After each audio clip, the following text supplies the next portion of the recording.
Hey everybody, this is Mark with Flatwoods Bee Farm. Hope y'all are doing great. As you can tell by the way my beard's moving, it's just a little bit windy here in Locust, North Carolina today. A little chilly too. We're going to get close to 50, but it's going to be a struggle to get there. So today is March the 9th, I think. So let's talk about bait hives. I've got one set up right here that I'm going to kind of show you how I set it up and how I deploy them. Okay, this is the kind of bait hive I use. I'll tell you a little bit real quick about the container.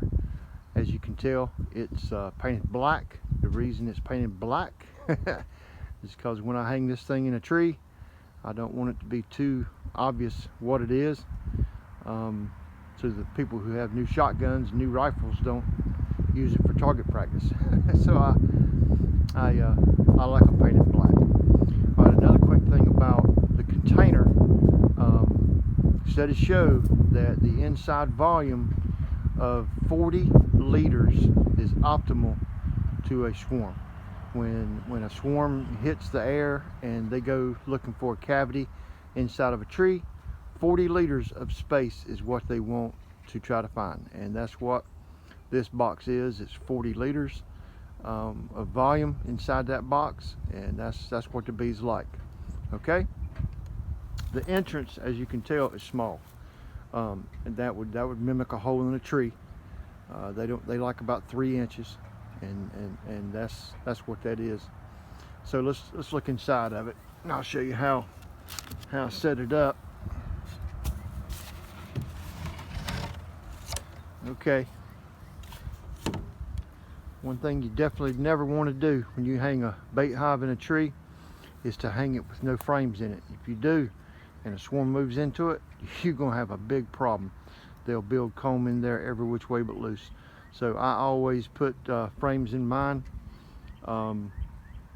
just for that reason. That way there's something in there for them to pull comb on. Now what I do is, you know, they can be anything.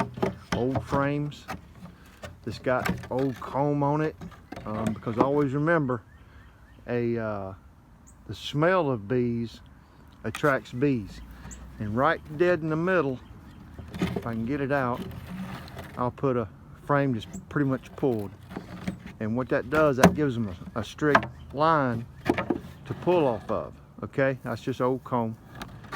That instead of culling it, I use it for this, and keep them tight just like you would in a regular hive. That way they don't start building crazy comb. Okay, now here's what I bait my hives with. Okay, it's a product called Swarm Commander. All it is a swarm lure. It attracts the swarms, kind of like a queen lure, but it'll attract that swarm to your box. And what you'll see as swarm time gets close, and we're getting real close here in Locust, North Carolina, you'll see scout bees coming from a colony that is thinking about swarming, coming and checking out your box. You'll be standing out here one day and suddenly you'll see a bee here and a bee there,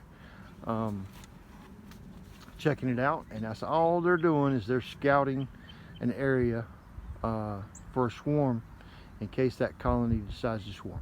Okay, all right, there's my 2 cents. Remember what I always say, these videos is how I, not how to. That's how I set up a bait hive. Oh, and one more quick thing. A lot of people ask me how high you should deploy one in a tree. As a rule of thumb, whatever my lateral reach, that's how high I go. I don't